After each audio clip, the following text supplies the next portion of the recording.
আমার রান্নাঘরে আপনাদের স্বাগত জানাই। আজ আমি রান্না করছি অনুষ্ঠান বাড়ির স্বাদে পটল চিংড়ি। আমার এই রেসিপি যদি আপনাদের ভালো লেগে থাকে অবশ্যই লাইক করুন আর আমার চ্যানেলটিকে সাবস্ক্রাইব করুন। প্রথমে আমি গ্যাস জেলে কড়াই বসিয়ে দিয়েছি। কড়াইয়ে দিয়ে দিচ্ছি সর্ষের তেল।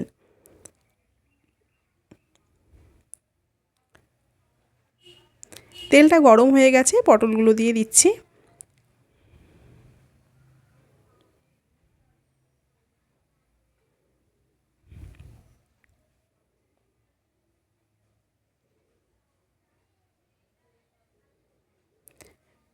গ্যাসের ফ্লেমটা মিডিয়াম টু লোতে রেখে পটলগুলো হালকা লালচে করে আমি ভেজে নেব।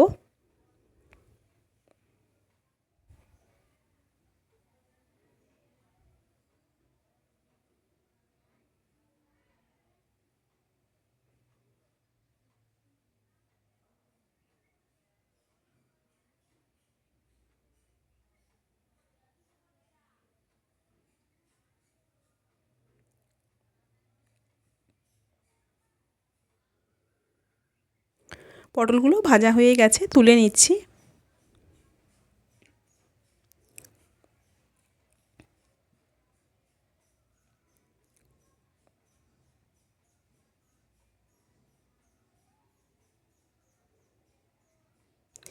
এখন এই তেলের মধ্যে আমি কেটে রাখা আলুগুলো দিয়ে দিচ্ছি।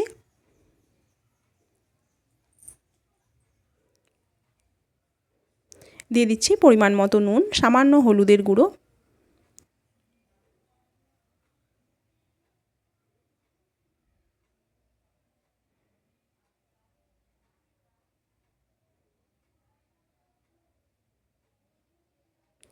আলুগুলো লালচে করে ভাজা হয়ে গেছে।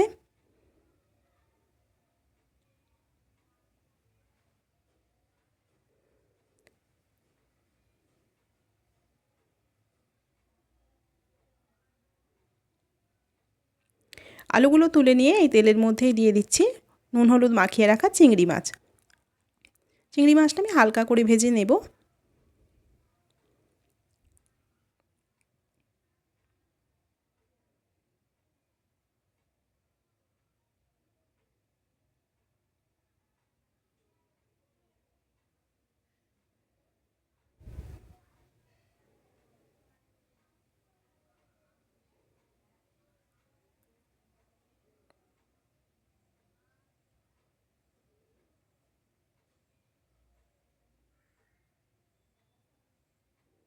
জল শুদ্ধ চিংড়ি মাছটা একটা বাটিতে আমি ঢেলে নিচ্ছি।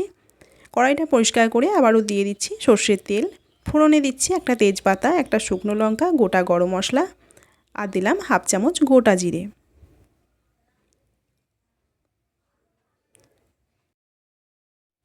সামান্য নুন দিয়ে দিলাম 2 চামচ মতো পেঁয়াজ বাটা।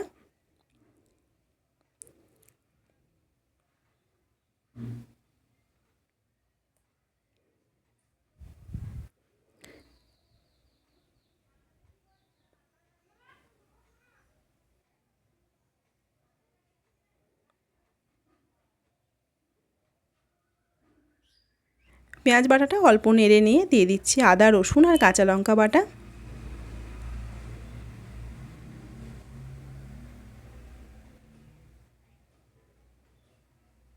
সব কিছু ভালোভাবে কষিয়ে নিয়ে দিয়ে দিচ্ছি টমেটো বাটা। এখানে মাঝারি সাইজের একটা টমেটো আমি বেটে নিয়েছি।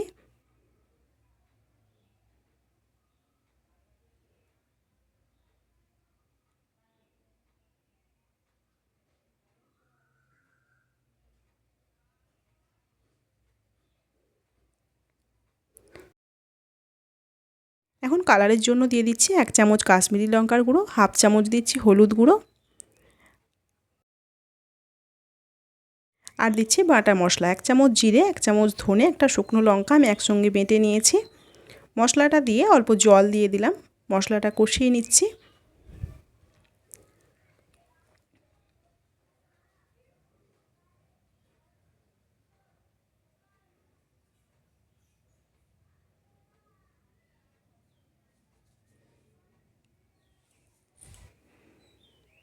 মশলা ভালোভাবে কষিয়ে নেওয়া হয়ে গেছে। এখন ভেজে রাখা আলু আর পটল দিয়ে দিচ্ছি। আলু আর পটলটা দিয়ে আরও 2 মিনিট মতো কষিয়ে নেব।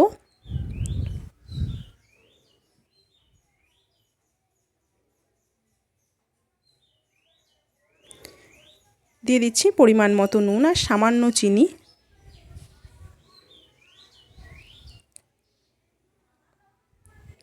সব কিছু মিশিয়ে দিয়ে দিচ্ছি পরিমাণ মতো জল।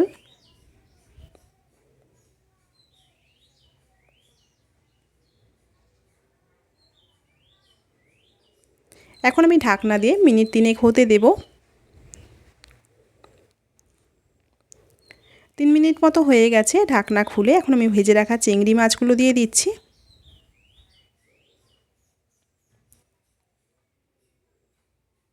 চিংড়ি মাছটা নেড়ে মিশিয়ে দিয়ে আবারও আমি ঢাকনা দিয়ে দিচ্ছি। ঢাকনা দিয়ে আরও 3 মিনিট মতো হতে দেব। আবারও 3-4 মিনিট মতো হয়ে গেছে।